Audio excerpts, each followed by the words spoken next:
Today can be the turning point in your life by making a simple decision. Fundamental questions of navigation. Where am I? Where am I going? And how do I get there from here? I invite the leaders of our planet to ask themselves these three questions before they make any crucial decisions. But if you don't make decisions, you're going to stay right where you are. We are all map makers. We are in a time of transition. If we're going to change, we have to change the direction that we're going. Our planet needs leaders who know where they want to go. When we change the direction we're going, then we want to make sure we're going in the right direction. Leaders who can see the big picture. Because if we're not, we're going to either go backwards or we're going to stay where we are. Recognizing the psychological and the spiritual shifts and changes that need to be made, often from the inside to the outside. To be able to shape your future, you have to be willing and able to change your paradigm. Complex journeys require navigation. The path to the truth is one such journey. This is your GPS.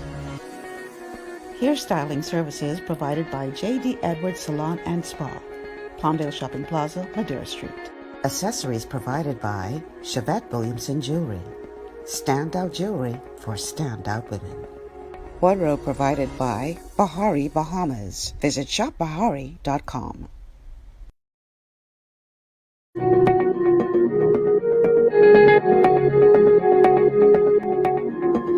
Good morning, everyone, and welcome to GPS Global Paradigm Shift on Glory 93.9 FM. I am your host, Michelle Malcolm, and as always, it's a pleasure to be in your company today. Hope you had a good weekend. I know I certainly did. This is a Mindset Monday, and on Mondays we deal with topics that center around improving your mindset. And on this show, we're going to be looking at the mindset, but a collective mindset is what we're going to be talking about. And I really hope my guest signs on soon because he's running a bit late and we've not been able to reach him. So I'm hoping that he gets on pretty soon because he's my only guest plan for today. But I see him online now. So let me see if I can get him just to see what's going on with him, why he's running a bit late. So like I said, this is a Mindset Monday, and this is going to be a show about our collective mindset, specifically about the collective mindset of those of us in the region. And I know technically we are not in the Caribbean, but many things that we do as a part of the Caribbean community. And so today on GPS, we are going to be discussing the barrier of self-contempt. The barrier of self-contempt, Caribbean capacity, the road to the future, and the leadership needed to take us there. That is the topic for today. Barrier of self-contempt. Oh my God! He said he's in a briefing, and it's going on and on. It wasn't planned. Okay, I will tell him to. Please join us as soon as you can. We're on the air already. My scheduled guest today is the newly elected Deputy Premier of the Turks and Caicos Islands, E.J. Saunders, had been scheduled to be my guest for today. Newly elected, elections were just held on Friday past in the Turks and Caicos, and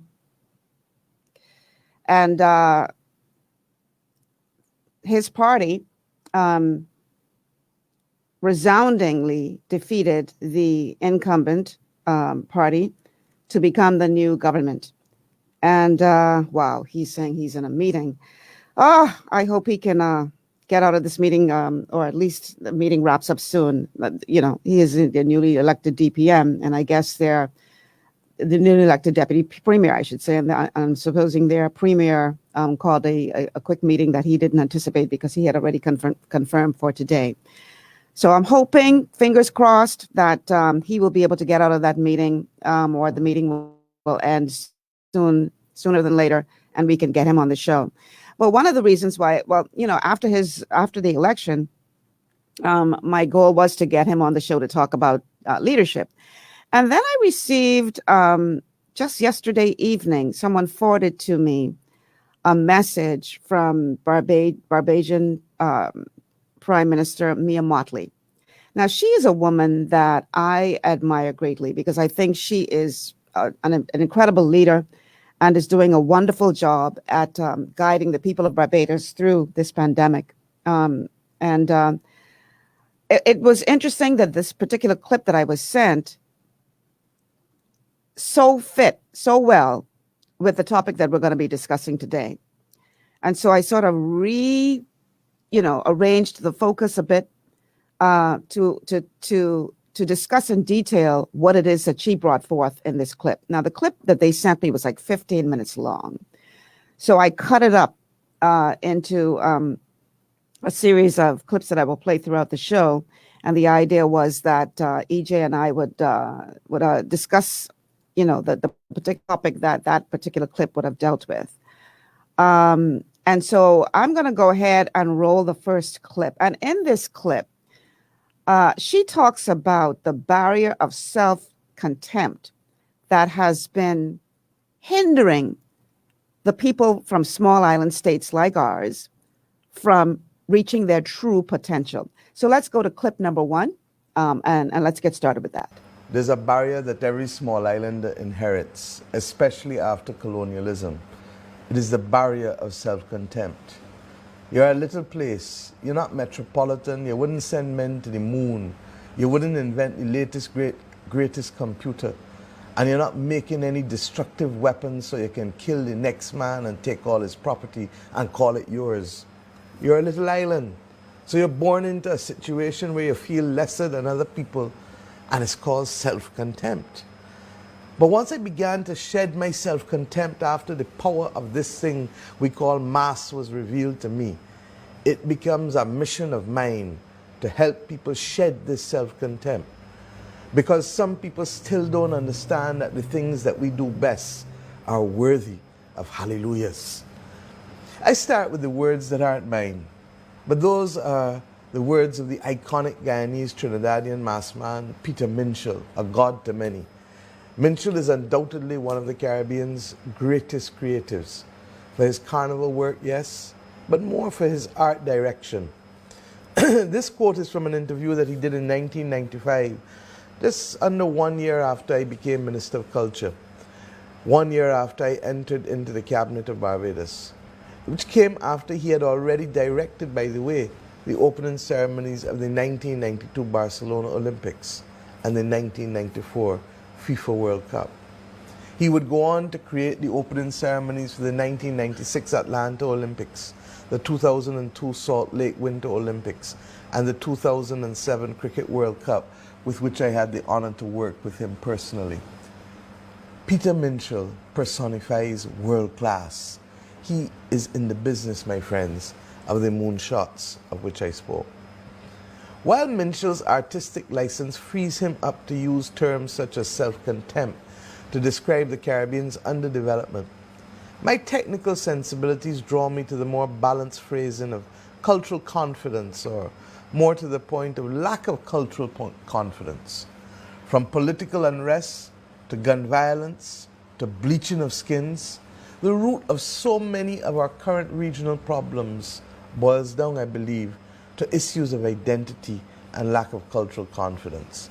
And that is why in our own Covenant of Hope, we literally put as the first chapter identity and confidence, because without that we will go nowhere.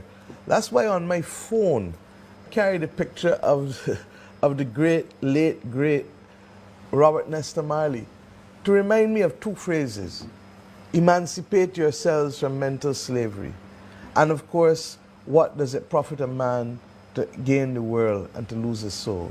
Neither of those statements are original to Bob, but Bob understood the power of amplification with respect to them. He understood what it would do to our identity and to our cultural confidence. He understood that he was speaking each day and every day to that little boy and that little girl going into primary school, going into secondary school.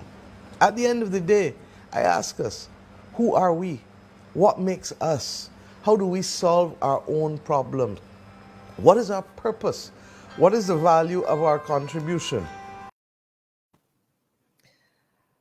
Very, very serious thoughts, very, very serious comments that we should consider, not just as an individual, but as a collective. What is our purpose? Why are we allowing the barrier of self-contempt to hold us back? We have to come to the place where we understand that, as she so well expressed, even though we are from small island states, we do have a role to play in the advancement of the world. We do have a very significant role to play, I believe. And but nothing can change whether you're talking about an individual mindset or a collective mindset. Nothing can change for the better if you start with the wrong mindset, if you start with contaminated belief. And because of conditioning, because of us, experiencing the residue of the impact of slavery, there are many of us, particularly of darker hue, who do suffer from self-contempt, a barrier of self-contempt. And that translates, unfortunately, into the way we run our governance, into the way we run our countries. And I mean, we've heard the story after story after story about how you can present a proposal, it is rejected, and then somebody from the north comes with the very same ideas that you presented, and they are paid hundreds of thousands of dollars because it came from them. Same ideas.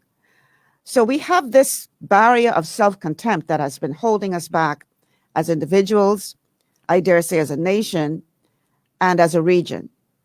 And we have to emancipate ourselves from mental slavery. We have to break free of this if we will ever get to the place where we can truly embrace our purpose, embrace our role, the role that we have to play, and really advance as a people, as a nation, as a region.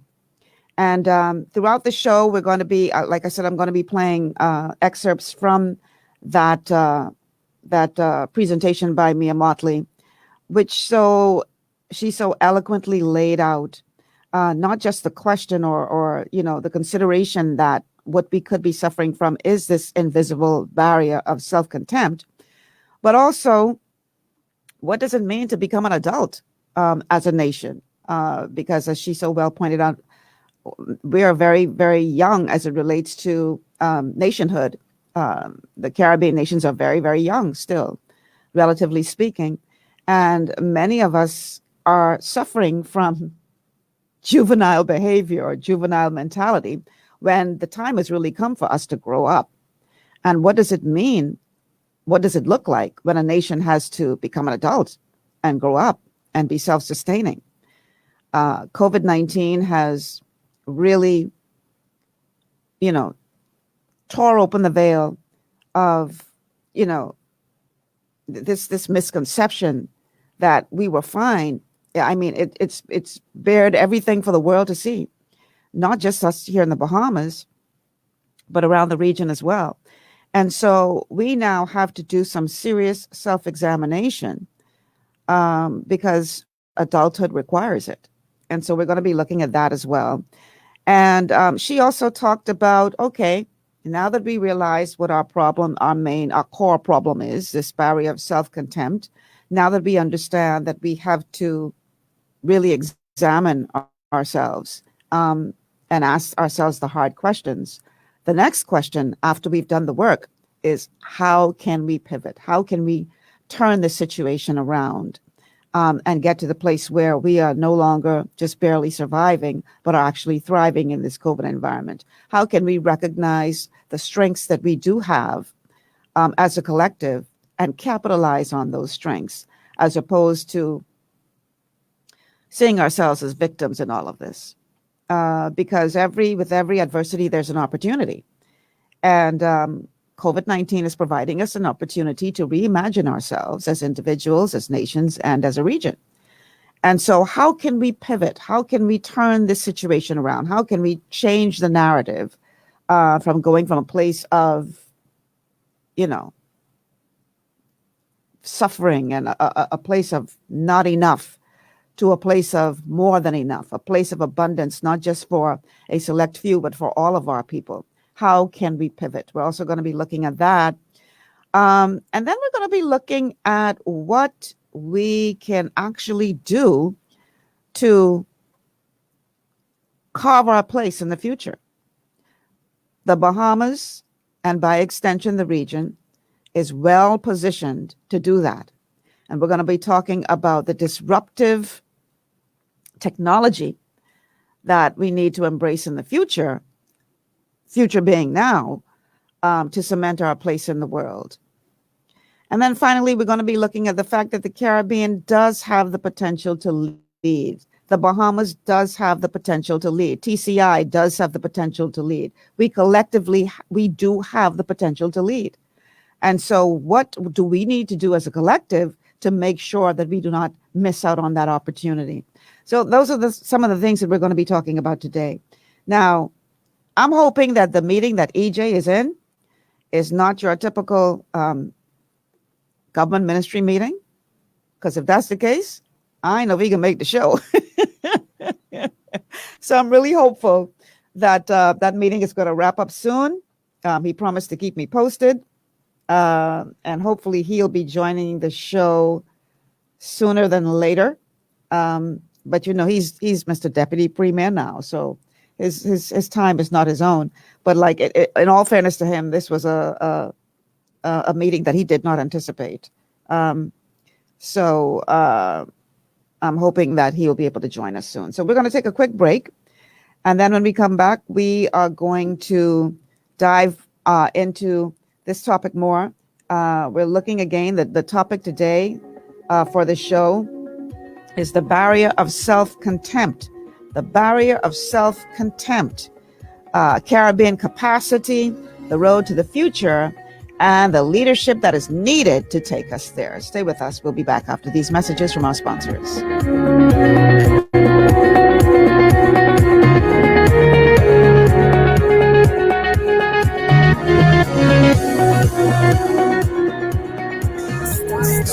Stop letting these other guys run you hot while looking for ice. No need to check the food store, the gas station, conveniently located around Nassau. Cooler Ice. So for just $3 US, you can get a bag of ice whenever you want, or refill your 5-gallon bottle for the same $3. The ice machine is closer than you know. Cooler Ice. With locations at Arawak Key, Potter's Key Dock, Montague Boat Ramp, Superwash locations at Prince Charles, Carmichael Road, Soldier Road, Charles Saunders Highway, and 3 new locations: Superwash Nassau Street, Wolf Road, and Gibbs Corner. Cooler Ice Bahamas. Fresh and ready whenever you are.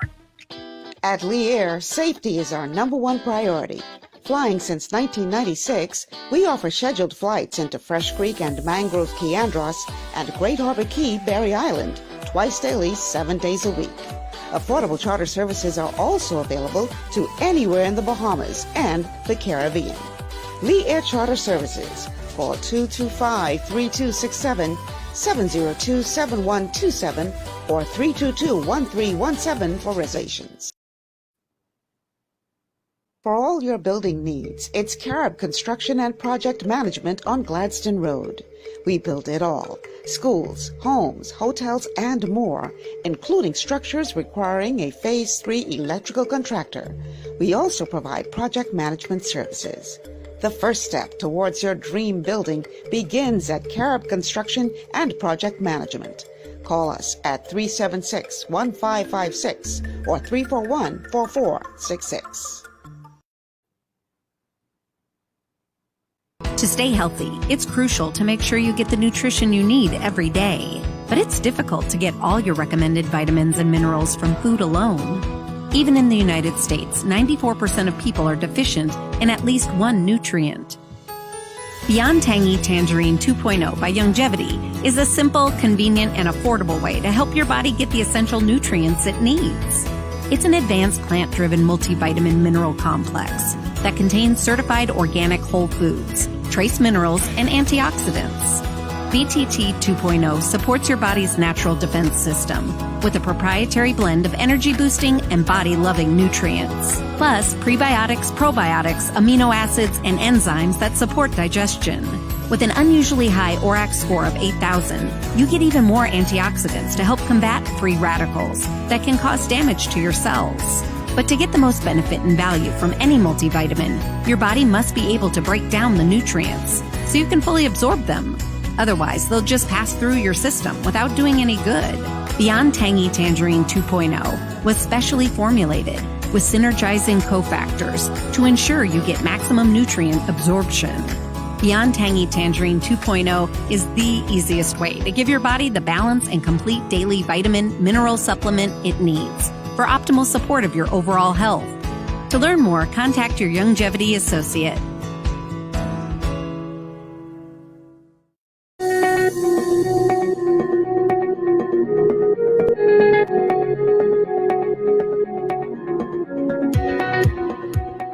We are back. Welcome back to GPS Global Paradigm Shift on Glory 93.9 FM. I'm your host, Michelle Malcolm. And on today's show, we are discussing the barrier of self-contempt, Caribbean capacity, the road to the future, and the leadership needed to take us there. I am hoping that we will be joined sooner than later by the newly elected Deputy Premier of the Turks and Caicos Islands, E.J. Saunders. E.J. was scheduled to be a part of the show today. But, you know, he's new to politics in terms of just being elected to their parliament for the first time. So he obviously didn't anticipate there being a snap meeting called. But he's advised me that he's in a briefing that wasn't scheduled and it's running longer than, you know. So he's hoping that he'll still be able to join us once that meeting wraps up. So let's keep our fingers crossed that that meeting will wrap up sooner than later. In the meantime, I'm going to read a couple of your comments here on Facebook. Let's see. Bertha Smith says, I enjoyed Friday's show. Just awesome. Thank you, Bertha. Glad you could be a part of that show. Let's see. Stacy says, the records would show that the women leaders are having more success during this COVID-19 fiasco. The women leaders are holding their own, even though it was a woman that was defeated in the TCI elections. And boy, listen, the new Premier Missick is describing it as a Brigham Brown win. I say only a Caribbean person would understand that. But yeah, I think the now opposition party, which was government, I think they won like 1 out of the 15 seats, and the PNP carried all 14 others. So yeah, that was quite a resounding defeat. All right, so let's see what else you guys are saying out there. Young Magic says, I believe we can become the greatest nation in the world. I believe so too. We just need the right leadership to get us there and the people to buy into the vision of that leadership. Gina says, someone from the north. Ooh, child, you ain't never lied. Girl, Gina, I've experienced that. Listen, I remember when I was at the Broadcasting Corporation of the Bahamas, and I was asked to put together a plan for a television production and programming department. And anybody who knows me knows that I'm a very thorough person. So I put together this very detailed plan, and I submitted it, and it sat on the desk and picked up dust. And then about 6 months to a year later, they brought in these consultants from Canada and asked them to make recommendations for what they would do to, improve the programming and news department. And the very same things that I had in my proposal is what they proposed. Very same recommendations.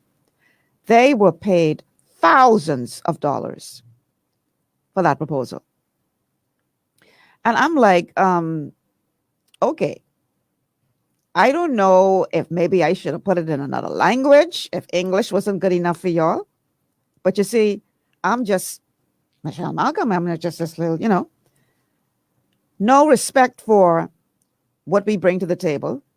You got to be foreign. And, and of a lighter hue, I dare say.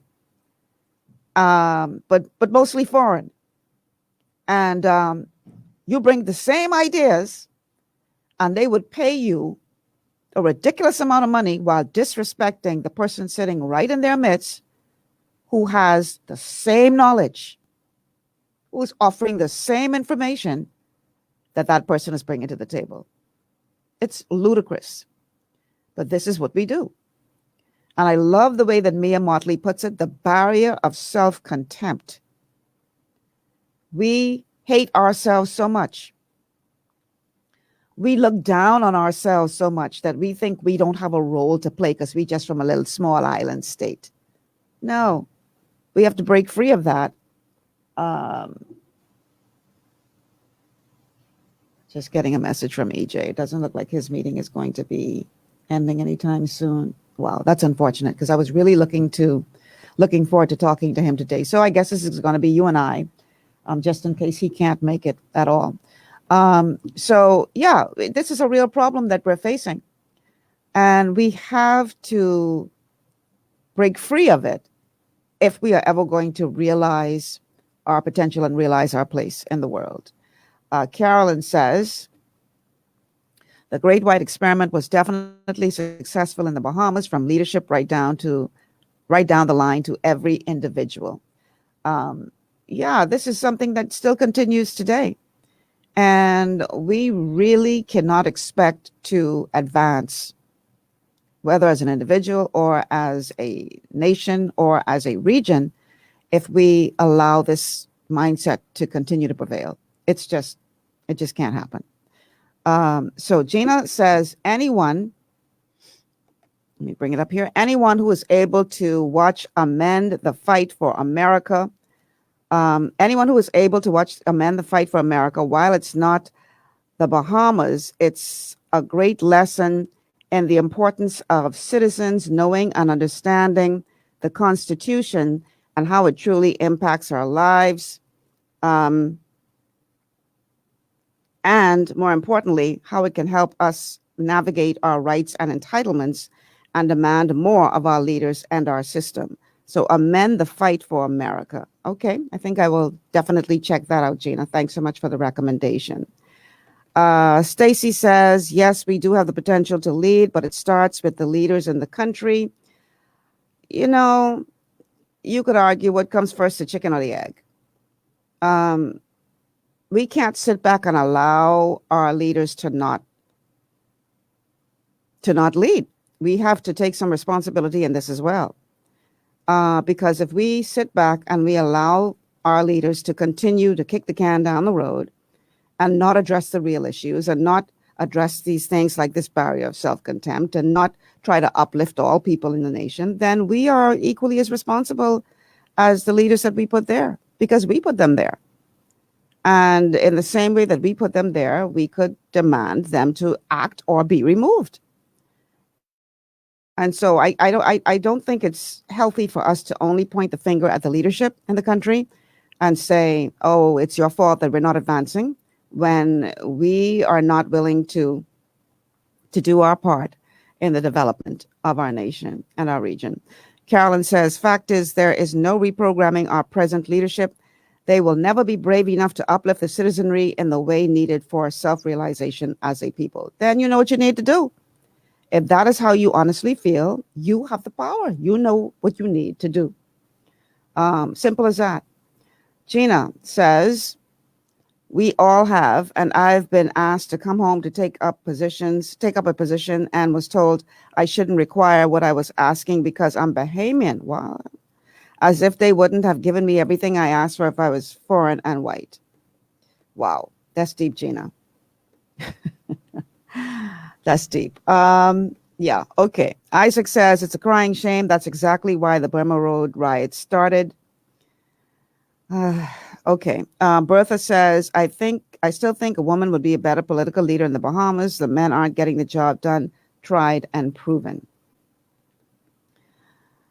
You know, my thing is, I think that leadership should be based not on gender, but on leadership capability, on character, on your strengths. I don't believe in putting a woman in place just because she's a woman. I also do not believe that we should not put a woman in place just because she's a woman. And what do I mean by that? If she has all of the qualities that that man has in terms of leadership ability, and in many cases the women have more, but leadership ability, if she has the character that's needed, the stamina, the fortitude, all of the good things that we look for in a leadership, then why should she be denied simply because she's a woman? I don't think that that is right. And it really bothers me when I hear people try to make excuses like, oh, well, she'll be influenced by her husband. So the man ain't being influenced by his wife? Like, what's your point? And I think it's very sexist and degrading to think that a woman is unable to have her own thought without a man influencing her. Matter of fact, truth be told, the way that we were wired by the maker, we're the ones who are the influencers. That's one of the woman's strengths, to be an influencer. So when I hear people say things like, oh, I couldn't vote for a woman as leader because, her husband, give me a break. Stop trying to sugarcoat the fact that you are sexist, that you have a problem with women. That's a major problem in this country.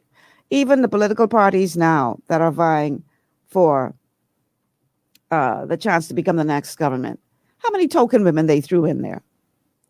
Still this old boys club, bunch of men. Like, women don't have the ability to lead. I have a real problem with that. And I it's unfortunate that we allowing them to get away with it for so long. I think we need to demand more. Okay, let's see. Gina says, which is why it upsets me when we ridicule people who speak dialect and refuse to dress like the colonizers. All right, Stacy says, Bahamians rate foreigners in every aspect of the word. Even in an entertainment, they'll pay $200 to $500 for a foreigner concert. But if a Bahamian charges $20, they say it's too much to pay and not support. This is true. This is very true. The barrier of self-contempt. The barrier of self-contempt. Let's see. Stacy says Bahamians. Oh, that's the same thing. She repeated herself there. Okay, Gina says Malcolm X once said, every country you go to, usually the degree of progress can never be separated from the women. Very powerful statement. And Stacy again, I completely agree because I think Komalafi would be a greater leader than both Davis and Minnis. She's a wise woman with a lot to offer. Yeah, but I've heard people say, oh, I can't vote for her because her husband last name and she can find a Bahamian husband. But Brave wife is not Bahamian. I ain't hear nobody castigating him for that. But he's a man. So he have that option. I just think it is hypocritical. And one of the things that bothers me is how women are very responsible for this kind of attitude. How women do not support other women for God knows whatever reason. Like I said, I'm not advocating that you support a woman just because she's a woman. She's got to have the qualities. But if she has the qualities, then what's the problem? Yeah. Okay, I'm going to read one more, and then we're going to go to the next clip. Isaac says, it's not about leaders, it's about holding them accountable. Where are we with our recall system? We have seen too many political figures get off with a slap on the wrist for committing outrageous acts while holding office. Yeah. All right, so let's go to the second clip. So in this second clip, one of the things that Mia Motley says is that, when you're looking at becoming an adult, whether that is adulthood as an individual, as a human being, or it's adulthood as a nation, it requires some serious self-examination. It requires that you do some work in terms of looking at yourself in the mirror and being honest with what you see. And the same applies to nations and the same applies to the region. So let's go to clip number 2. This is the Prime Minister of Barbados, Mia Motley. And in this clip, she's talking about the fact that adulthood requires self-examination. As an eternal optimist and an unwavering believer in the capacity of Caribbean people.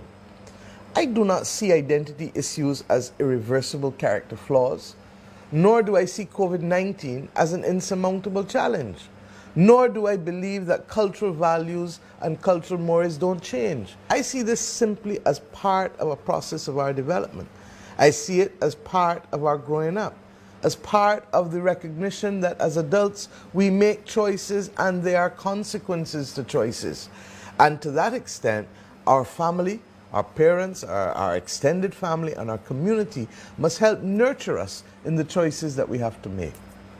We have moved, my friends, beyond our tenuous toddler and moody teen years, where we were dependent on others for basic needs, beyond the rebelliousness of young adulthood and the stabilizing middle-age period. And now, like many 40 to 60-year-olds, we in the Caribbean are in a period of resilience and smart investment to secure our future.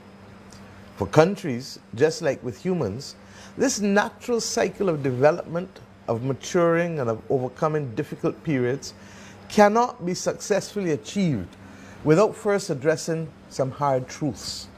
As I say to my people in Barbados all the time, you can't expect to be an adult without having difficult conversations. That's just life.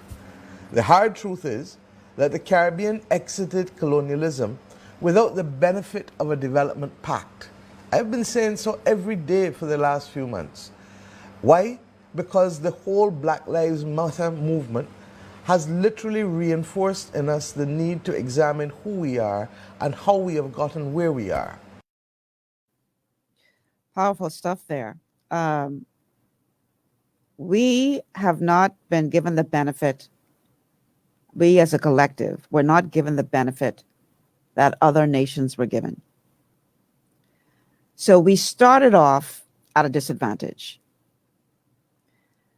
But we can no longer sit back and allow that to be our excuse for not advancing. It is what it is. We have to, I love the way she put it, we have to look in the mirror. We have to ask ourselves some hard, tough adult questions. You got to put on your big girl panties and your big boy jockeys now. You calling yourself, an independent nation. What does that really mean?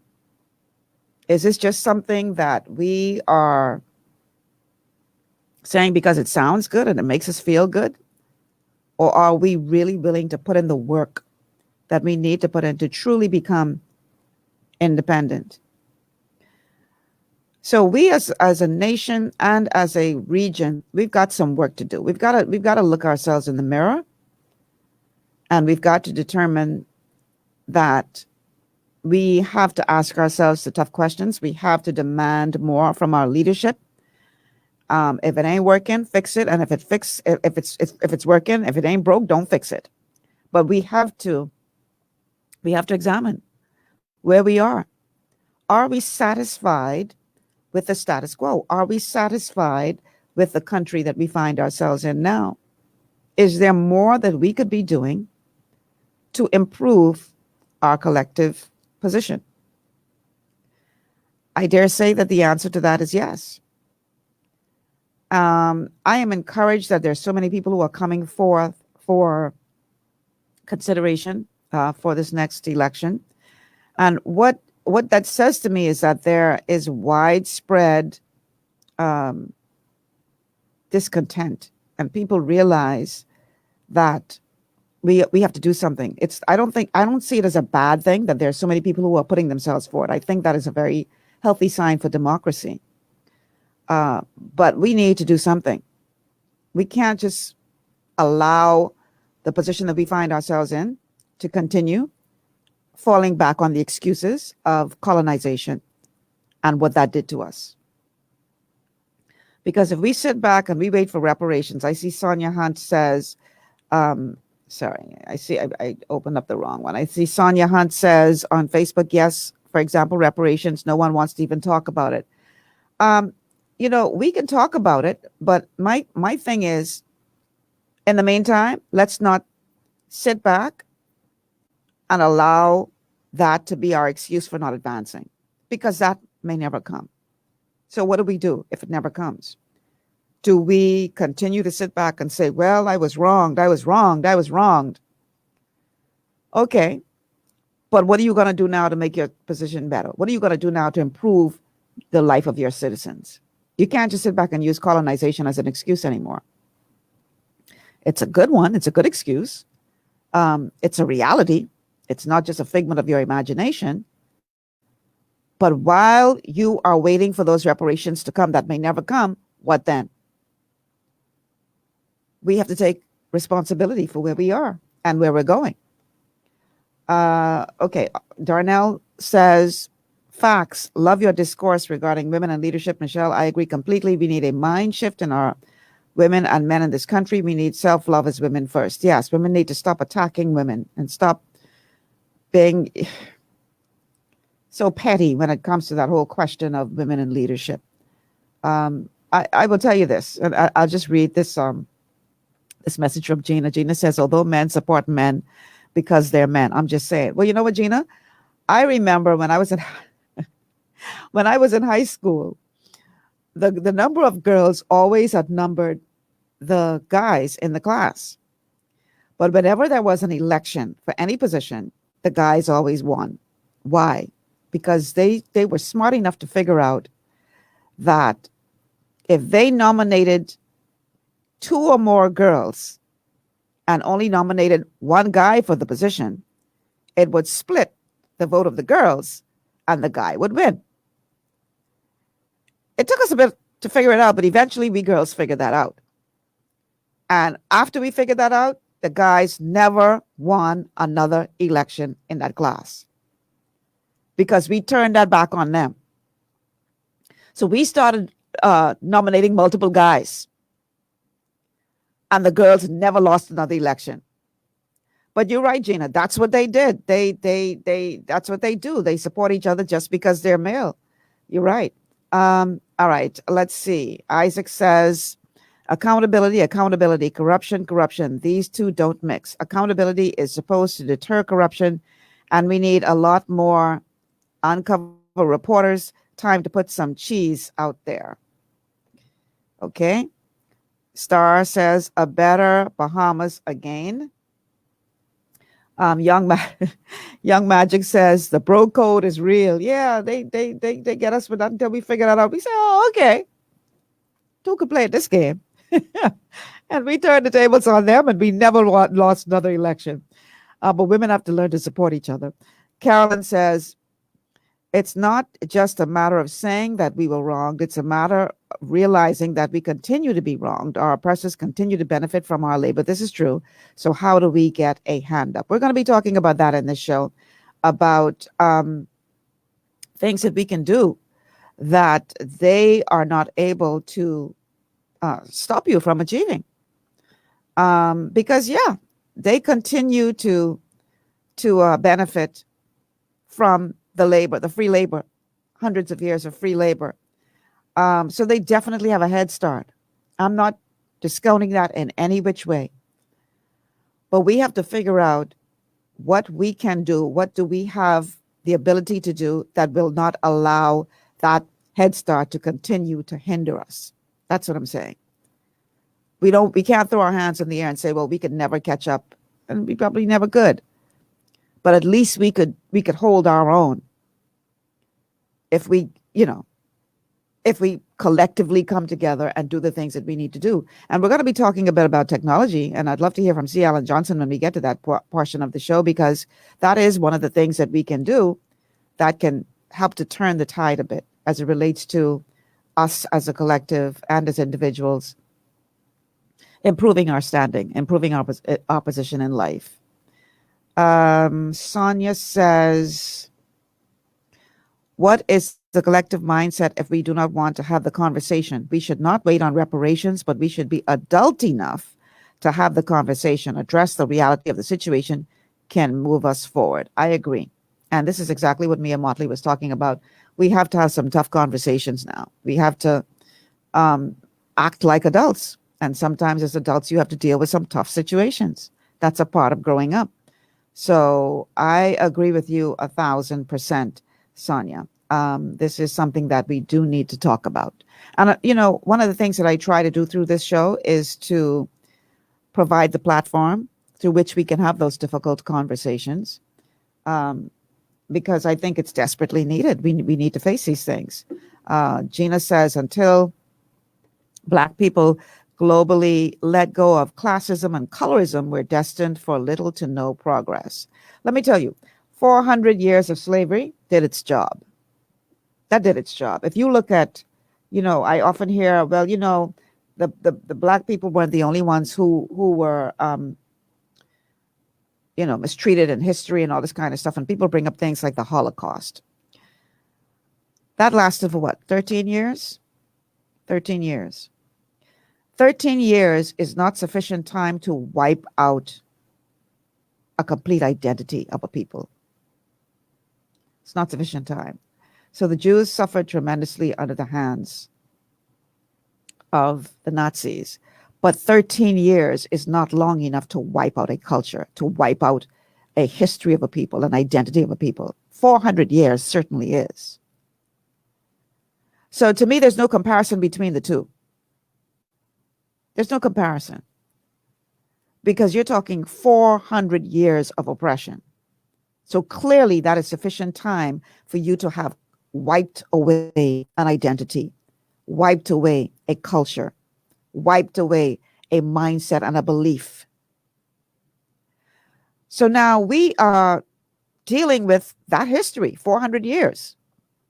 And we still see, she mentioned it in the clip you heard about the skin bleaching. We still see it played out today in many of the things that we don't even understand why we're doing it. But it can be traced back to those 400 years of oppression, 400 years of having our identity wiped away, which has led to this self-contempt. So the first thing we have to do is we have to understand that that's what we're dealing with. We got to face up to the difficult reality and understand that that's what we're dealing with. We have to be adult enough to admit that, and adult enough to have the conversation about how do we heal from that, because it really requires healing in order for us to be able to move on. You cannot fix what you do not acknowledge. So until we get to the place where we can acknowledge, then we can't heal from it. And we desperately need to heal from it. We need healing. That's where we find ourselves right now. So we are going to take a quick break. When we come back, we are going to be looking at how can we pivot? What can we do to turn from where we are now into a direction that will uplift us all? That's on the other side of the break. Stay with us.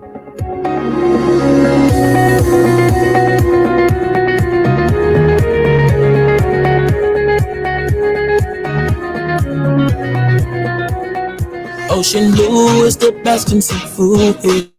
Fresh out the water and affordable too. Yeah. We got fish, conch, lobster, shrimp, everything you want. Ocean blue got it.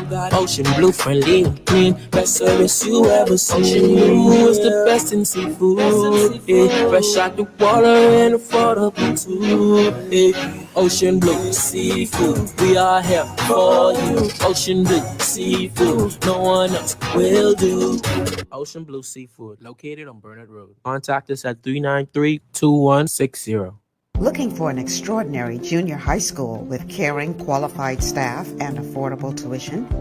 Then come visit us at Elite School of Excellence, an affiliate of First Step Academy. ABECA-focused and Ministry of Education approved, we foster discipline, integrity, and wisdom while molding our students for success. Call us at 341-8846 or stop by First Step Academy Schools on Fire Trail and Soldy Roads for more information. Escape from the city life to Bacon Air Beach Resort in Pirateswell, Mayaguana. Relax in one of 16 air-conditioned rooms just steps away from the ocean. Enjoy scrumptious dishes in our waterfront dining room. Sip on a tropical cocktail, or if you must, stay connected with wireless internet. Nestled on one of the most beautiful beaches in the Bahamas, Bacon Air Beach Resort offers a unique vacation experience. For reservations, call 339-3726 or 463-0182.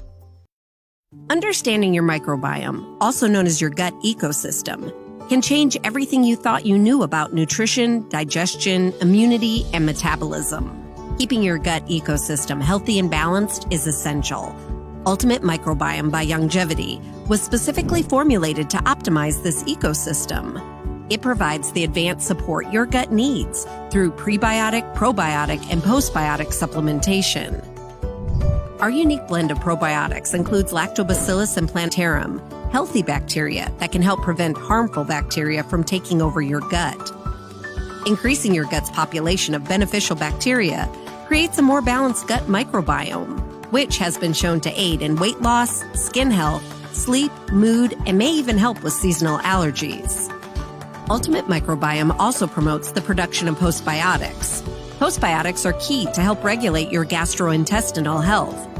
To enhance digestion, Digizyme Multi-Enzyme Complex, a blend of 5 specific enzymes, has been added to Ultimate Microbiome. It can help break down food so your body can better absorb nutrients. Plus, we've added our proprietary I-26 hyperimmune egg powder to aid in the elimination of disease-causing gut bacteria and help your body balance its immune response. Ultimate Microbiome, the scientific, proprietary, and holistic approach to gut health that helps optimize your body's entire gut ecosystem. To learn more, contact your Longevity associate.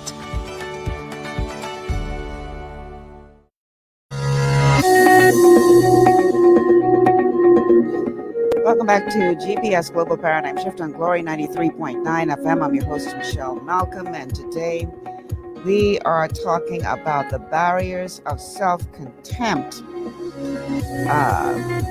Caribbean capacity, the road to the future, and the leadership needed to take us there. I don't think EJ Saunders is going to be able to join us today, y'all. He's still in that meeting.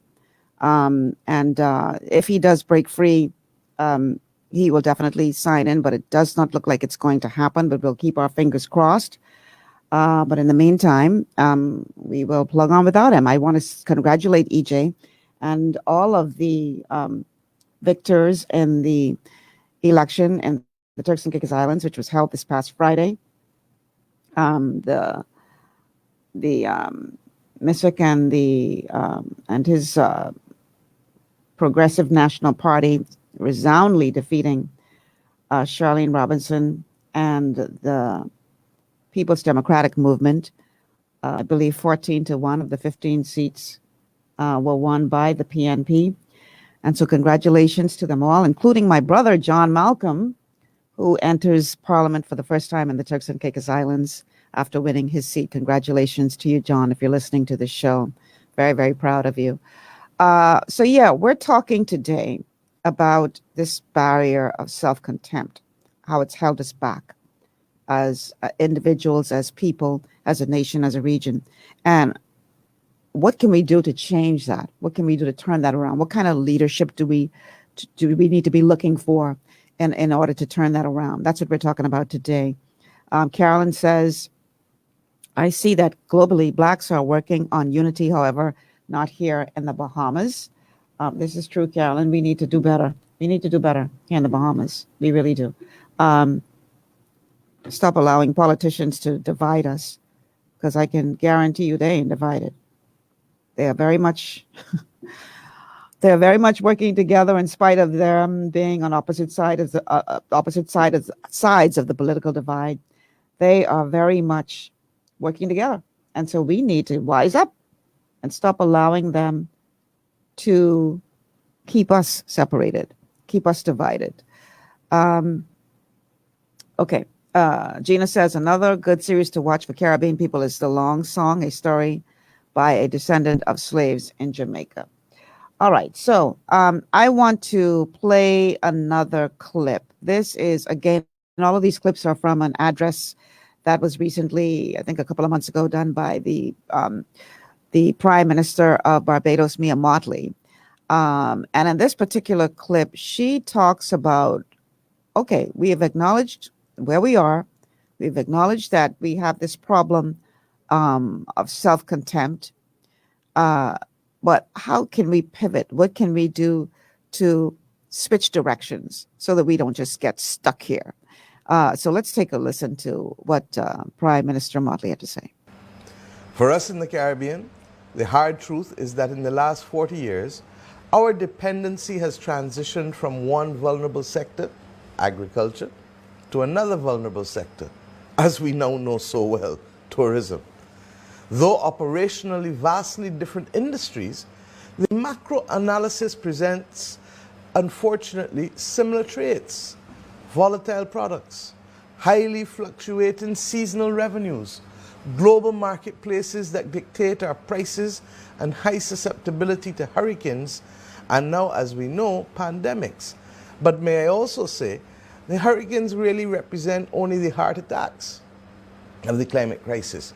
We face the chronic NCDs in so many ways, not just in terms of our bodily health, but in terms of the climate crisis, namely the droughts and indeed the sargassum that continue to bedevil those who depend on coastal businesses to make their living. The hard truth, my friends, is that Peter Minshall is right. The Caribbean has not, regrettably, been in the business of moonshots sufficiently. Our region, in an age of rapid and bold digital innovation globally, has been slow to digitize and timid to innovate. Not all, but not across the scale. It's not a bad place. Indeed, for the most part, it is a very good place for us to live. You and I know that. But without the safety net afforded to other countries, we have been hesitant to strive to be the best or the first in this region. Our governments, our financial institutions, our schools, our churches, and our agencies have been regrettably too hostile to risk and resistant to new actions and new ideas. But why? I ask you why.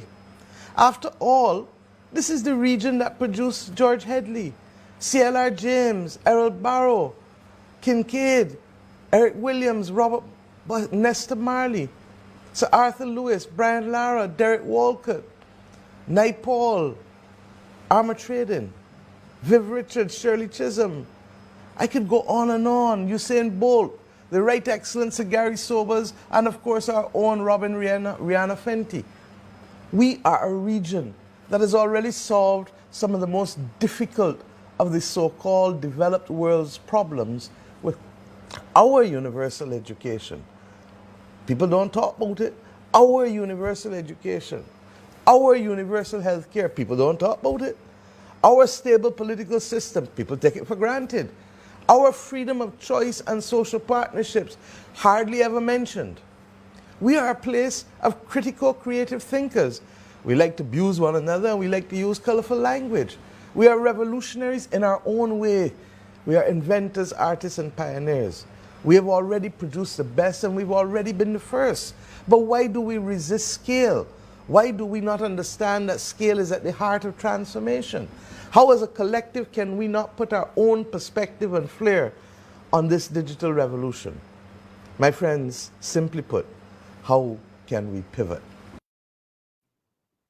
Would love to hear from C. Alan Johnson on this, because I know that he has been advocating for us to look towards technology as the direction we should be going in to really carve out our place in the world. And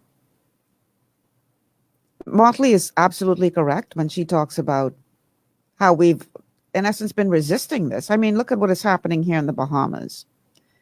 Prior to COVID, everybody knew what we needed to do to become more digitally up to date.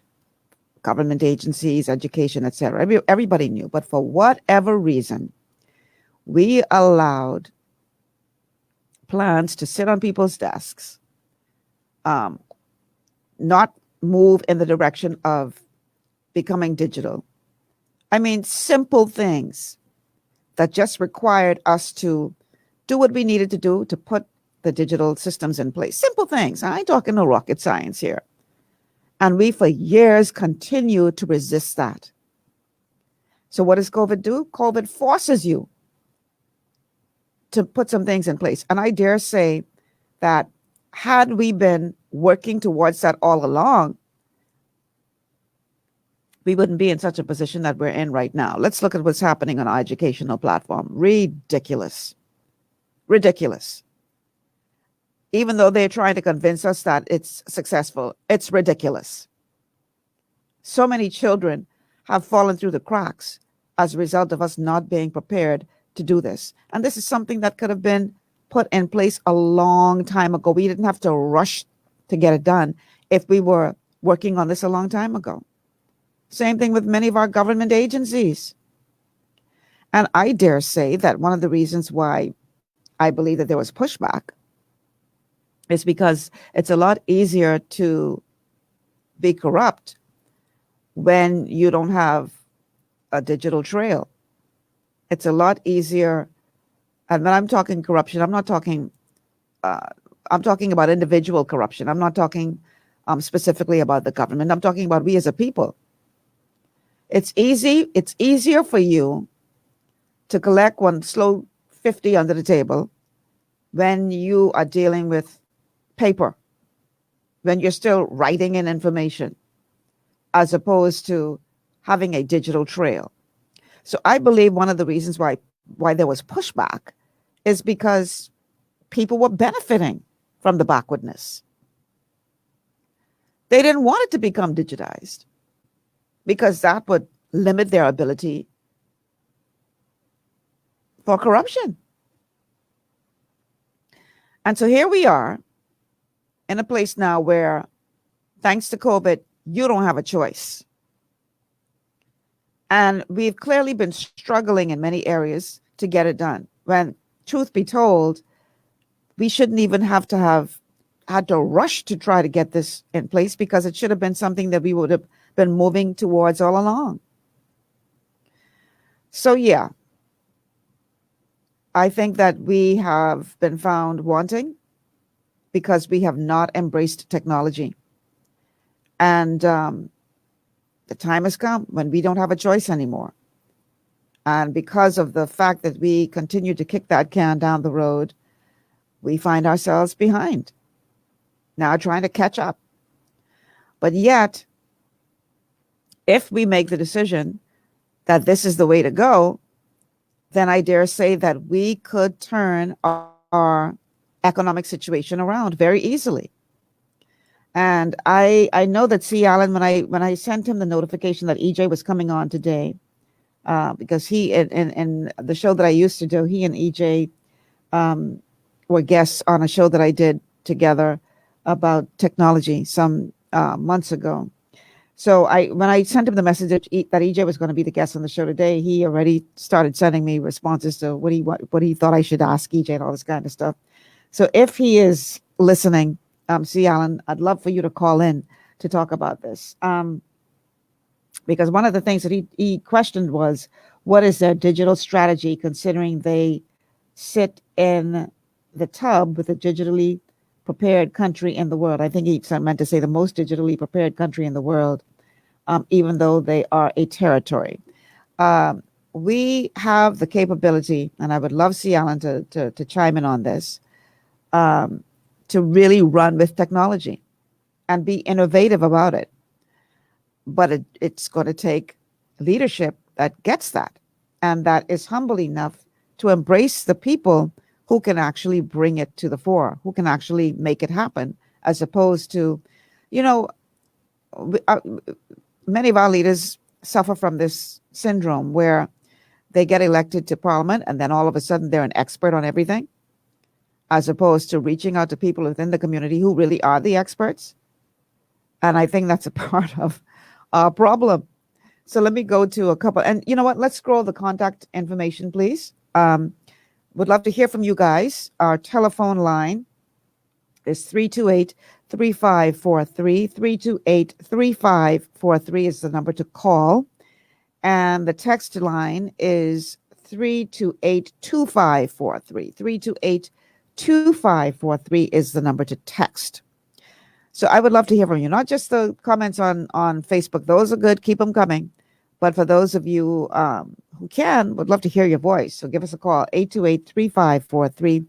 828-3543 is the number to call. And again, the text line is 828-2543, 828-2543. Isaac has a question that he's posted on Facebook. He says, how much money is in our sovereign wealth fund and who controls it? What sovereign wealth fund are you talking about, Isaac? What sovereign wealth fund are you referring to? Because as far as I'm aware, we don't have one. He says, although vulnerable, we controlled our agricultural sector. We owned it. We don't own, nor control, nor dictate our tourism sector. Okay. Let's see. Gina says, we're too busy teaching RK instead of text. Religious knowledge, I guess she means, instead of tech. We have to understand that we have to reinvent ourselves. This is what is required in this new world that we find ourselves in post COVID-19. It's a brand new world. It's a different world than what we've been used to. And we have to reinvent ourselves if we're going to survive as individuals, as a nation, as a collective region. We have to be willing to embrace the new, to not be afraid of making changes.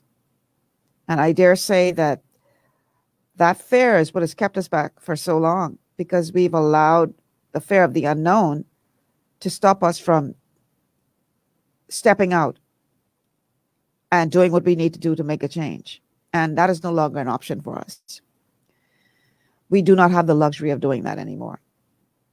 So we need to reach out to people who are prepared and well-versed in what that would look like for us to reinvent ourselves. Because the old version of ourselves is no longer viable. It's not going to work anymore. We have to do what we have to do to make the changes that are going to benefit us in the long run. Carolyn says, if we were to understand the lessons in RK, we would be a better nation. We missed the point. Okay. So I want to go to my next clip because in this clip, Prime Minister Motley is talking about disruptive technology. You heard her. We are a region that has produced some amazing people, leaders in, so many different arenas in the world.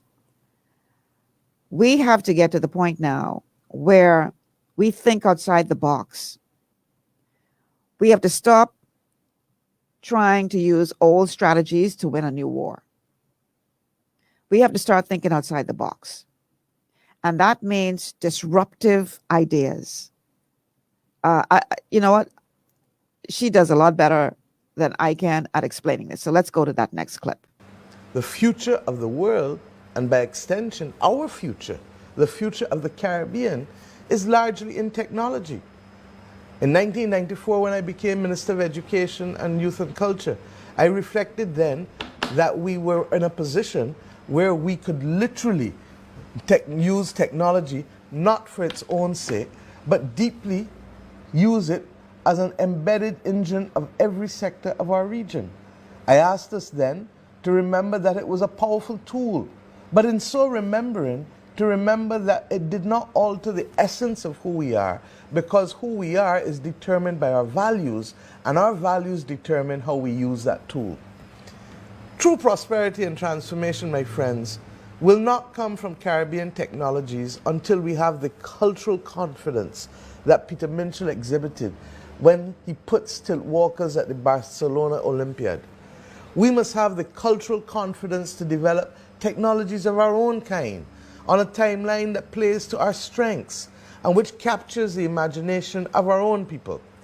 We must become a developer of ideas and technologies that allow us to overcome the everyday disadvantages of being a small island developing state. That will allow us to overcome our small population, our small economy, our vulnerability to natural disasters, and our very difficult history of slavery and colonialism. COVID-19 and its impact on our tourism-dependent economies means the time is now for regional governments to develop and implement disruptive and forward-thinking program concepts, policies, and platforms that fast-track the development of a Caribbean technology economy. At the core of this, my friends, transformation must be the sustainable maximization of our most highly valued assets. You know them, and I know them. Our people, our ideas, our geography, our climate, yes, our climate, and our culture. All right.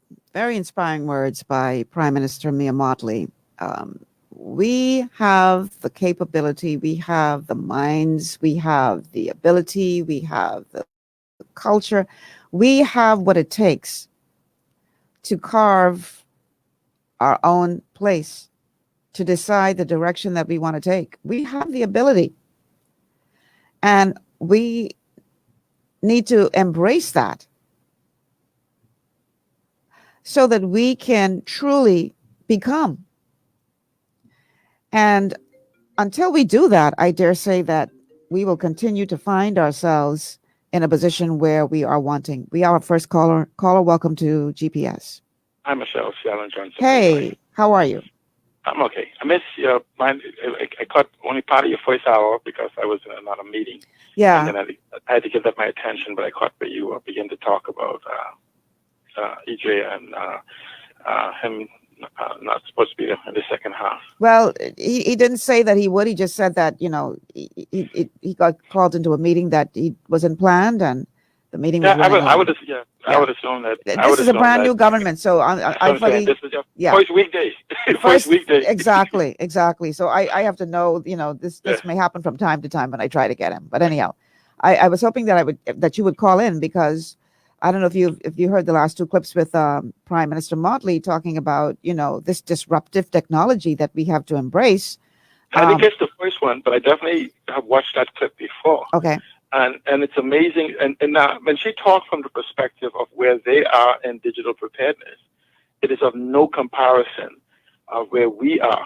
It's like comparing a brand new baby with a full-grown adult. When you go back to 1992, it would be considered the jump off of the first digital revolution. You have 25 years of the first digital revolution. We are almost transitioning into the third year of the second digital revolution. And at the same time, believe it or not, what most people have to understand, the alignment of COVID brought about an alignment of the second digital revolution, the third technology revolution, the fourth industrial revolution, and the fifth social revolution. And so when you look at that total alignment, it gives a unique opportunity for moonshots and other things within this economy. And it's something now that I could tell you I've not heard during the whole time coming from any of our political leadership in any of the political parties, be it PLP, FNM, DNA, or third parties, or movements, or whatever they call themselves. I have not seen it. I have not heard it.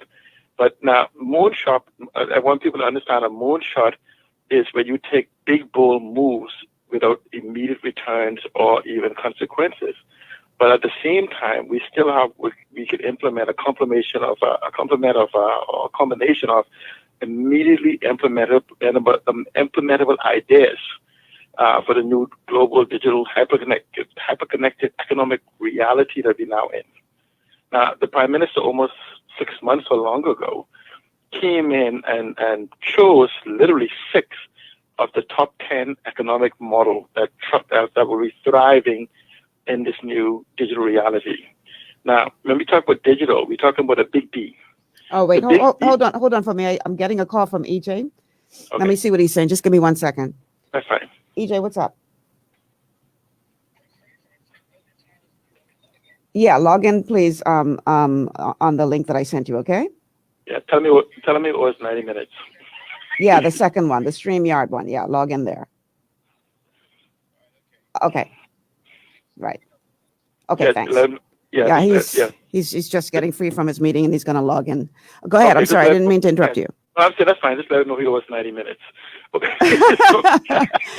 He may not even be able to stay for the rest of the show. I can take whatever I can get. I mean, another time. I'm very interested in the sister nation. Yeah. Our sister, you know, we are somewhat symbiotic twins based on our origins. I mean, let's face it, they were once part of the Bahamas. Right, and that's what I'm saying to you. They sit in the tub. You know, we're in the same bathtub, but the problem is the faucet is where we are. Mm-hmm. We control the faucets, but they still have the benefits. Yeah. But when we go back with the Prime Minister did, the Prime Minister, Hubert Alexander Minnis, interjected 6 of the top 10 digital models that the world is embracing. And that is the green economy, the blue economy, the orange economy, or the creative, so whatever we call it, the knowledge economy, the digital economy, and the conceptual economies. Those 6 ideas could easily bring about 80 to 100,000 new jobs to the Bahamas in less than 18 months. Wow. And so you have to look at the subcategories of it. Let's use, for instance, I know TCI has embraced, and we use the word tourism. If you carefully examine what TCI has done, they've moved into what is called hospitality, which is the umbrella for which tourism sits in. And so it gives you a whole wider scope. And so when you just look at that aspect and we say, how does tourism, the word hospitality fit?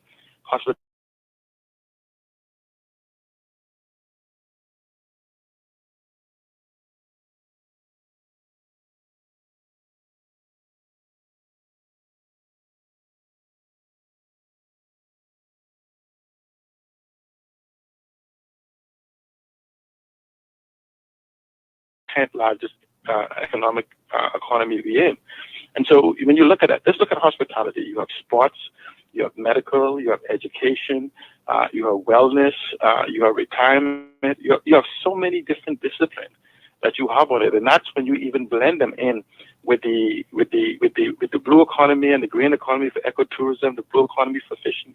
So the problem is that we have leadership that is married to ideology of the SDS. I'm not going to hold you long so you can get it, but just watch this. When you see our leadership still talking about walking around barefoot and being poor and not being able to finish school, it's been 50 plus years. Ask anyone born after 1967 if they ever experienced that. So these guys are even talking pre-majority rule. And so this is where the ideology is married in the way they think and how their opinions and ideas were shaped. So they missed the technological revolutions, number one, and number two. They missed the digital revolution. And so they would sit in their class and they were like doing whatever, their careers, whatever.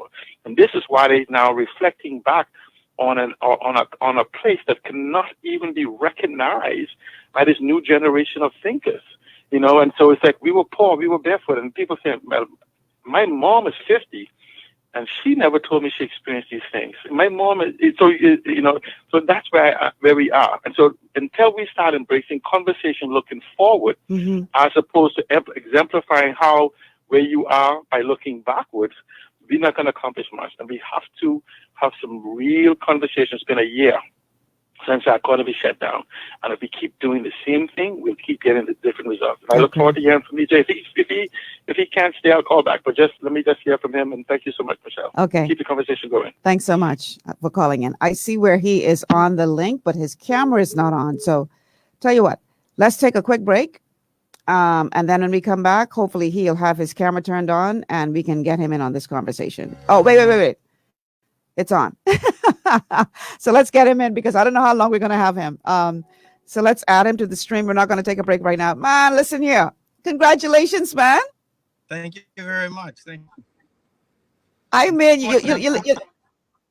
I'm go ahead. taking this from this new vehicle that they gave me, and it's far too big for my liking. But yes, go ahead.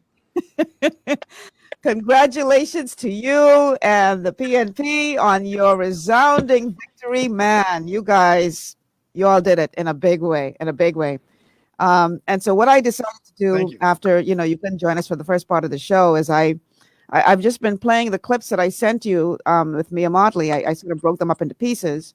And we're at the point now where we're talking about using disruptive technology as the vehicle that can take the Caribbean to its rightful place and the role we should be playing in the world. And I know that you are, I mean, so well positioned to do that for TCI with your background in AI. So when I told C. Allen that I was going to have you on the show, he was pretty excited. He says, "Oh, I want you to ask him this and I want you to ask him that."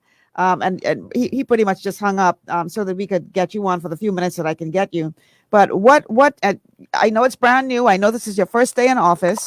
But what kind of leadership qualities do you think we as a region need to be looking for in the people that we put in these positions to be able to take us to the next level in this new world that we now live in?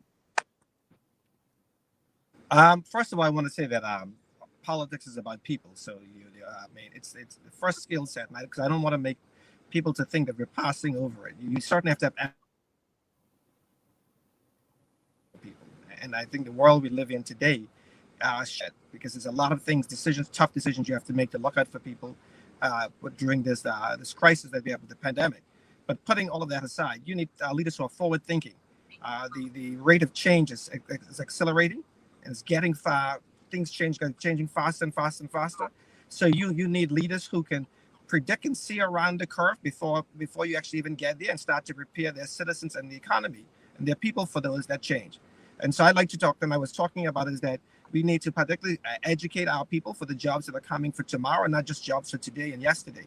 So I would say that one of the most critical things is be able to have leaders who are forward thinking, and then those who are nimble on their feet. They're able to adapt to the changing circumstances in real time. So you won your seat. You're now the deputy premier, and you're working with someone who is, I think, a bit older than you are. Quite a bit. Yes. He's 71. So how 71? Wow. So talk about that bridge between that generation and his willingness to adapt to exactly what you just described. Well, the premier is that's the Honorable Charles Washington Mizik. He's very open-minded. He's a very youthful guy, and he looks very good for his age. But he's not an autocratic leader. He delegates quite a bit, so he allows all of us to lead in our areas. And I think we got along very well. I know my position. I'm here to be his deputy, and so there's no issues there. He's like I said, he's also forward-thinking, but he knows what he wants to focus on. He wants to focus on rapid revenue recovery, things in terms of the streamlining the taxes and everything like that. And then he leaves us to do our jobs. So he's given me a job and a role, which will probably be announced tomorrow. And part of the e-government platform, there's no surprise it will fall under me. And he leaves me to be the expert in that area. So it works well because he knows that we're experts and they've given us, and he doesn't interfere. He didn't do it during the election. He allowed us to for our strengths to come out. He never micromanaged us during. That's one of the reasons why we won 14 out of the 15 seats. And the All Island seat that I ran, and that's where you run right across the country, we won all 5. And that's because he allowed each one of us to be ourselves. Wow.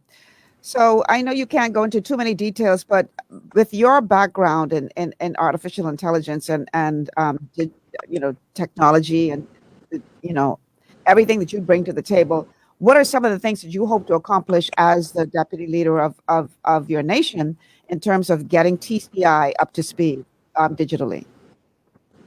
Well, the first thing, I mean, I just walked out of a briefing or a health briefing. And so we want to get, I want to sure that we get the healthcare facilities up to capacity where we're understanding the COVID issues in real time, so we can get those numbers down to 0. Mm-hmm. Outside of that, the main thing we want to do is that we are well behind the other countries in terms of how government delivers services. People like to talk about e-government. I like to talk about government as a service. How can we improve the service to the public? The public's paying for the service, and we have to look at it as a customer service function. And my goal is to get to a point where there's no more lines. You're not standing in any more lines for government. We all the government functions. You're able to do it right on your phone or on your laptop, or any computer or in a whatever. But the idea is not to have you spending hours and hours a day in line to be able to access the government function.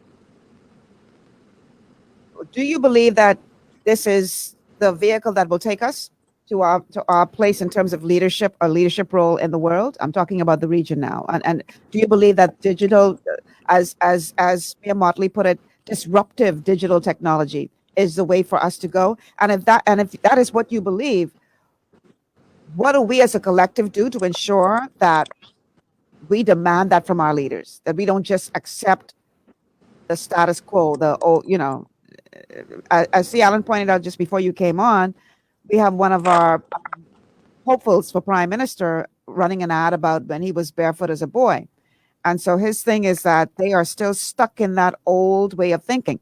So how do we demand more? How do we extract more from these leaders that we're considering as it relates to embracing this new direction that we're going in? Do you see this disruptive technology, digital technology, as the vehicle? And if so, what do we do to pull that out of our leaders? The thing about it is that technology is just a tool, Michelle. And I don't want to, as a technologist, I've never seen technology as anything more than a tool.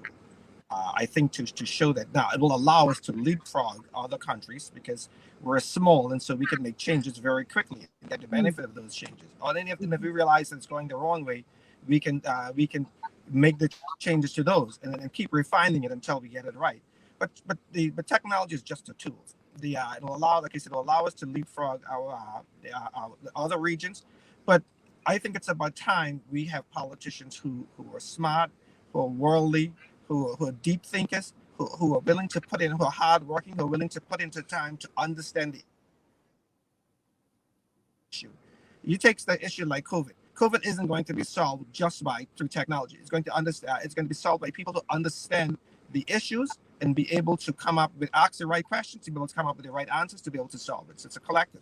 And so the politicians in our regions are going to have to be more, certainly like Prime Minister Motley, persons who are not only deep thinkers, but also are bold, who are prepared to pull a seat up at the table, demand a seat at the table. And when I say the table, I mean the part of the conversation. I think a lot of times we were happy and we accepted our lot in life where people just saw us as a small region, as the Caribbean, and we were used to looking abroad for answers. And so they said, okay,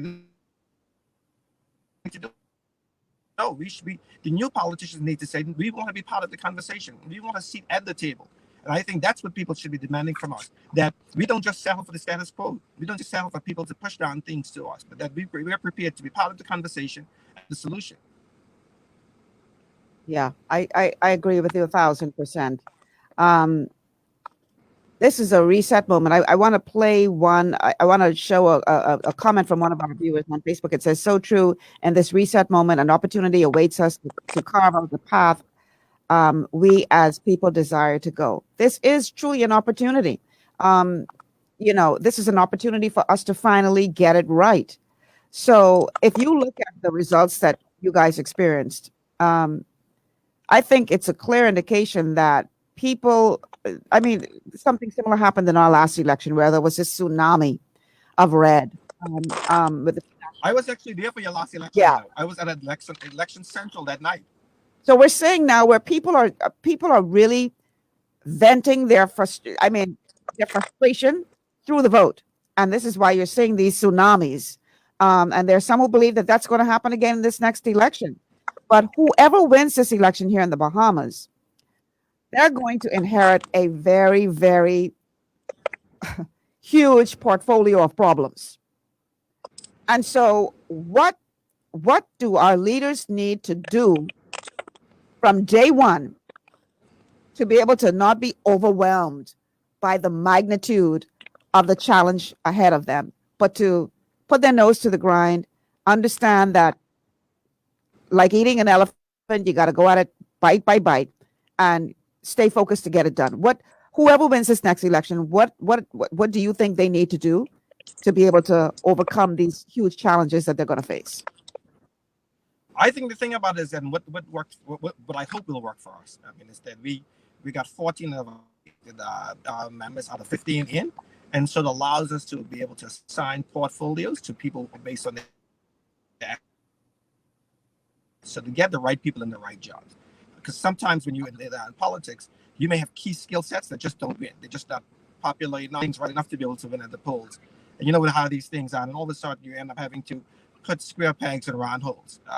Winning at such a large majority allows us to do that. And I think the first thing is to be able to get the right team in place. our democracy allows us to have civil servants with permanent secretaries, but these permanent secretaries aren't the ones having to make the policy decision. As possible to try to get the people in the right job. And then once you get there, you've got to do the hard work. Listen, I'm on the job. This is my first day on the job. I was sworn in on Saturday as deputy premier. I already had 2 meetings. I'm going to go through, have a walkthrough of the hospital this afternoon to try and understand the issues that they're having there. So we're looking at every single thing from and I've been asking all the detailed questions right down to the amount of oxygen a patient uses per day when they're on a ventilator, because I want to get into all of the details. So I want to know whether that 3 or 4 patients on the ventilator, I know exactly how much oxygen that's using, how much the oxygen supply we have on island, and what we need to do. So you need the politicians who are able to get into the details and not just settle for being policymakers, but who get to understand. So when their technocrats come to them and make presentations to them, they can ask the right questions to be able.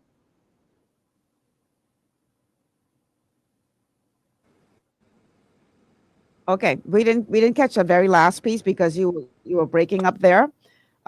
So yeah.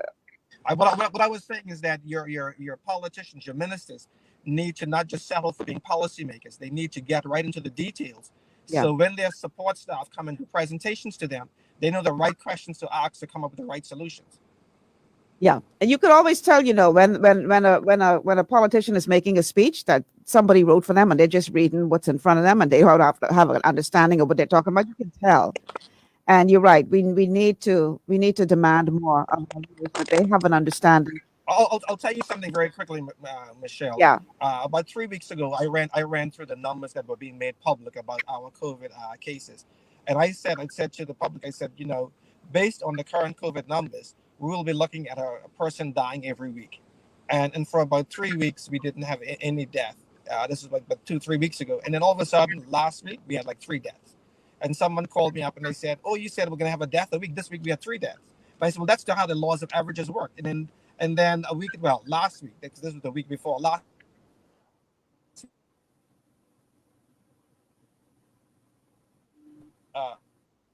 Who understand, who can go through the numbers to be able to know when an emergency situation is happening, and they know what the right question to ask, and they know what the best solutions for that problem.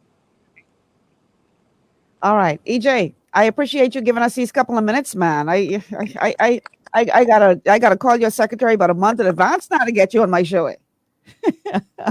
Well, I'm hoping that I become a little bit more structured in 2 days, because we have a lot of things happening in the next 2 days. I would, but you know that I'm always available for you, even if I have to do the interview from the car.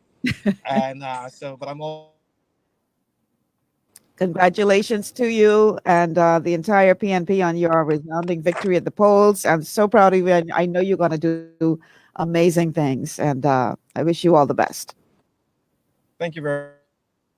All right. Thanks so much, EJ. We're going to take a quick commercial break. And then when we come back, we're going to wrap this up with our final clip from Prime Minister Motley. Stay with us.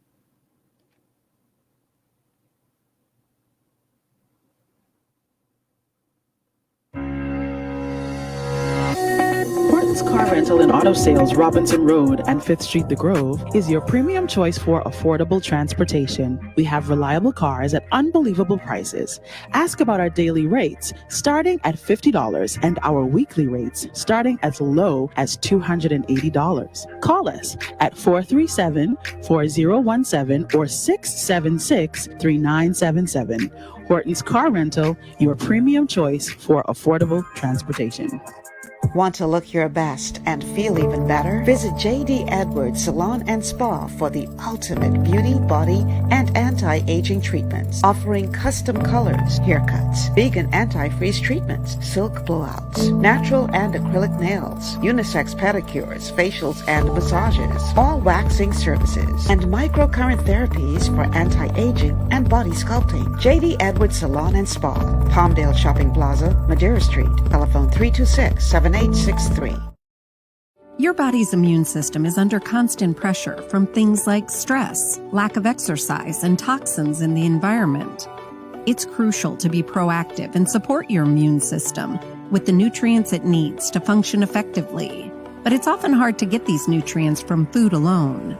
Introducing fast-acting Zinc Plus Immune Support by Longevity. Unlike zinc-only supplements, Zinc Plus Immune Support builds on the proven power of zinc and adds complementary nutrients to give your immune system extra support. Vitamin D helps balance the effects of zinc, while our proprietary blend of natural fruit and root extracts provides the extra help your immune system needs to work against daily stressors. And we've included Longevity's exclusive plant-derived minerals to give your body the minerals it needs, but can't get from food alone. And because Zinc Plus Immune Support is delivered in a great-tasting, sugar-free, berry-flavored lozenge, it encourages quicker absorption of all these nutrients into your body. Zinc Plus Immune Support. Zinc plus the extra support your body needs to promote a healthy immune system. To learn more, contact your Longevity associate.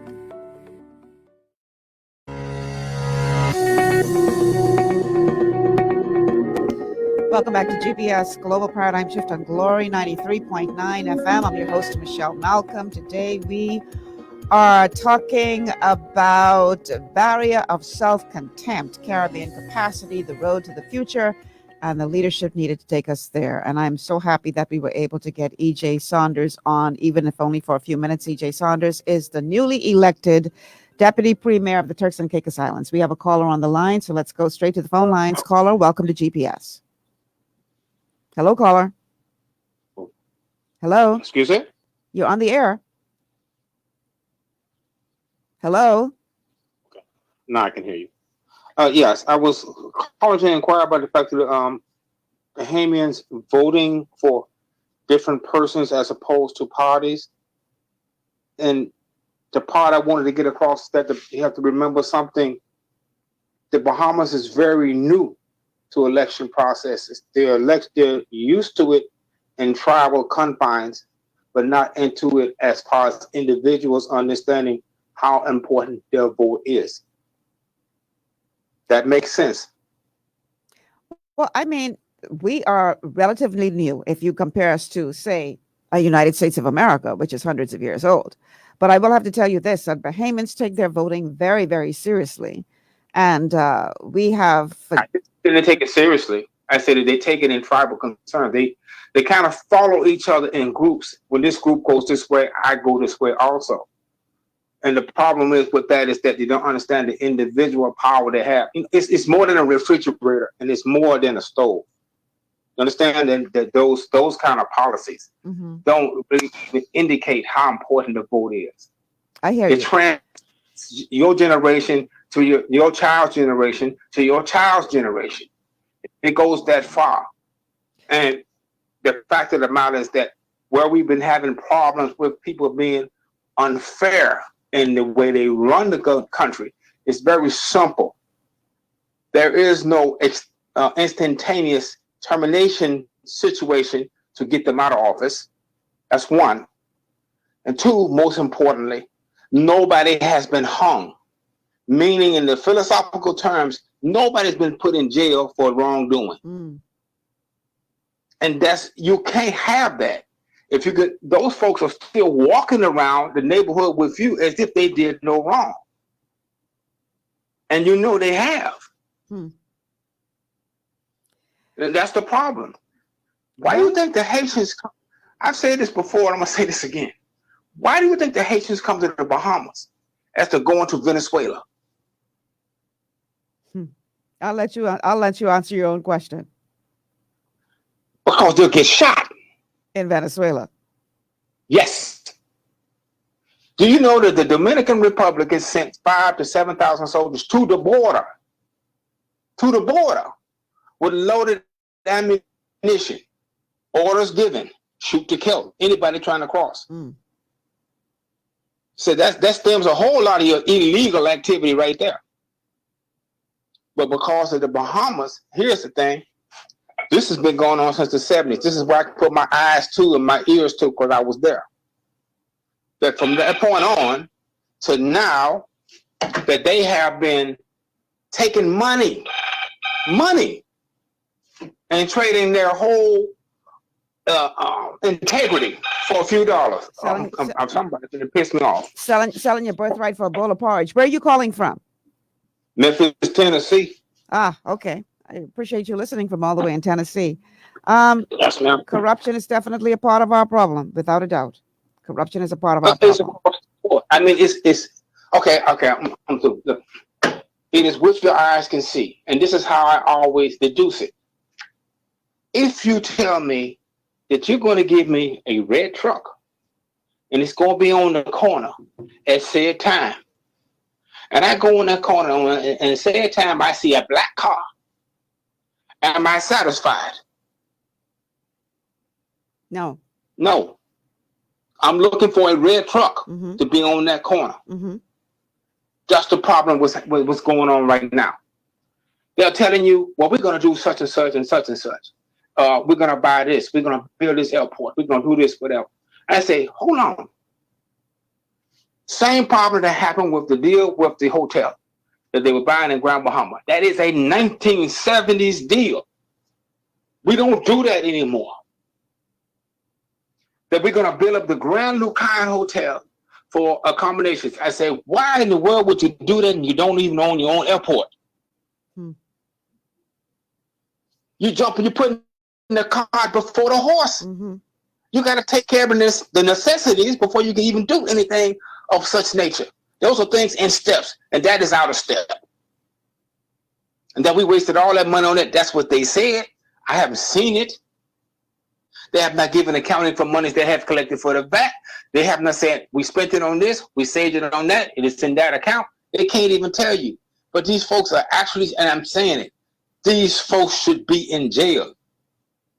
With no doubt, from what the perpetration of a fraud that Mr. Menace applied when he tried to sign the Oban deal.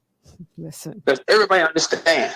He was instinctively, intentionally trying to fool the people. He was putting on a show. And yet that man is still the prime minister.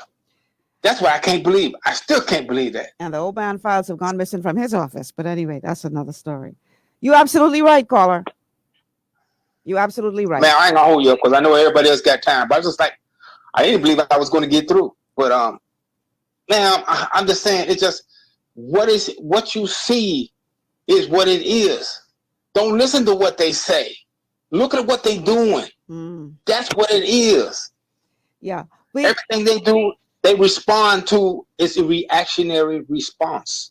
It's not a person telling you this is our plan of action. I think this is their plan of reaction. I think that the politicians do this because it's worked for so long that they just fall back into the formation. Yes. Because it has worked for so long. But I dare say that there is a group of young people out there who are going to be voting who have not drunk, they've not had a sip of that Kool-Aid. They didn't drink the Kool-Aid. They didn't drink the Kool-Aid. And so they didn't drink the Kool-Aid. If these politicians think that they can come with that same old Kool-Aid and that is all it's going to need to sweep them into power, they are in for a rude awakening. And that's exactly what they're coming with, ma'am. They're coming with the same thing. Because I said it before. You have to, okay. I'm going to say something else. I'm going to interject something else. As going to school in 8 Mile Rock, I noticed coming from the stateside here that I had well, for one thing, overblown opinion of myself. But I noticed a certain different kind of discrepancy that I couldn't really put my hands on. I couldn't put my fingers on because I wasn't working then. I was going to school. So I wasn't, I went with English teachers. I went from Trinidad and Tobago. I mean, different kind of teachers, what have you. But the English teachers provided really, in a lot of cases, a lot of confrontational attitudes. When I came out and I started working, then I began to get a gist of what was going on with us as a people. Mm-hmm. We were busy listening to other people telling us what was good for us. That crazy man that Adrian always talks about, that Sid Meier's, whatever his name is, that came in about hotels. Here's the problem with that. There was not a Bahamian telling him, this is the idea we have for our country. Do you want to invest in it? Do you understand what I'm saying? Mm-hmm. He came in and told the Bahamian people, this is what you should do. You should build a hotel because now you can really capitalize on the tourism dollar. And the Bahamian people were like, "Why? It sounds good." I said, "No, ma'am, it's not good. The idea should have came from the Bahamian, not from a foreign investor. They can invest in our idea, not us investing or giving land to them for their idea. Because once that happens, you get things like Atlantis and Bahama Mar. What's happening? Well, they have become little nations amongst themselves within a nation. And they are continually striving to isolate themselves when it comes to the profiting of the dollar by adding more and more stuff to their, now it's not just a hotel, it's a resort. No, now it's not a resort, it's a park. You see, and then continually adding to this and taking away from the dollar that could be for the Bahamian, they're taking it away from him.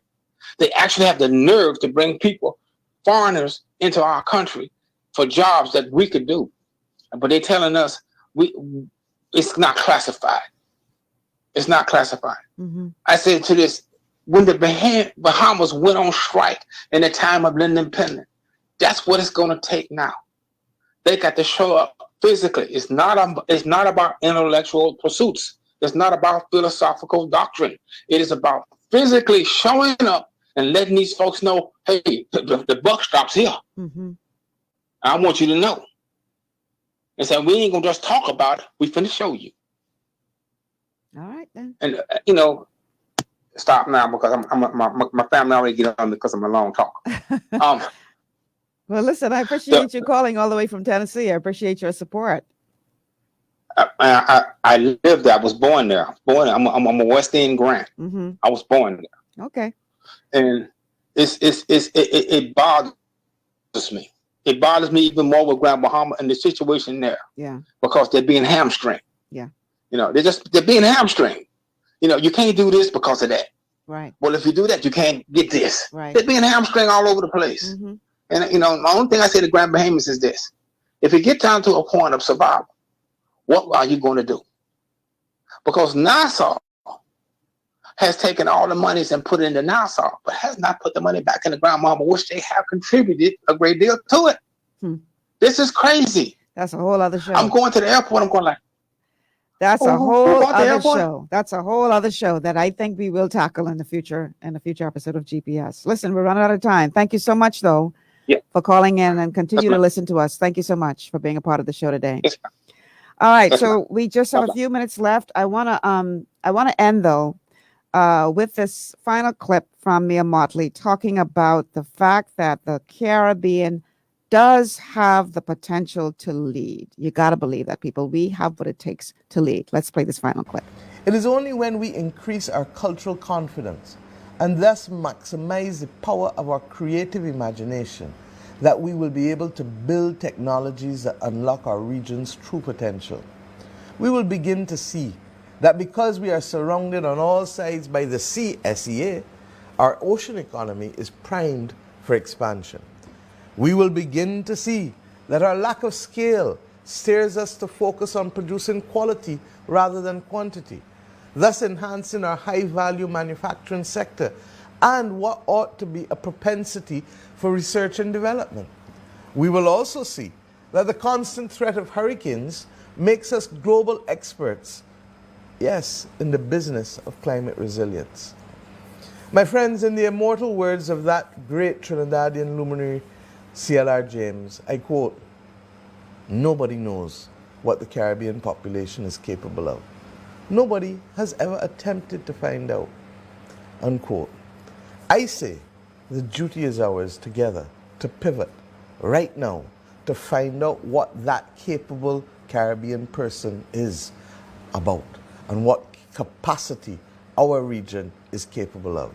And I ask us to do so in the words of Therese just now, that we do so by thinking big and working together, because only then will we have the scale and will we have the capacity to transform what I believe is that special place on earth. We have been that region that has led the world in humanization.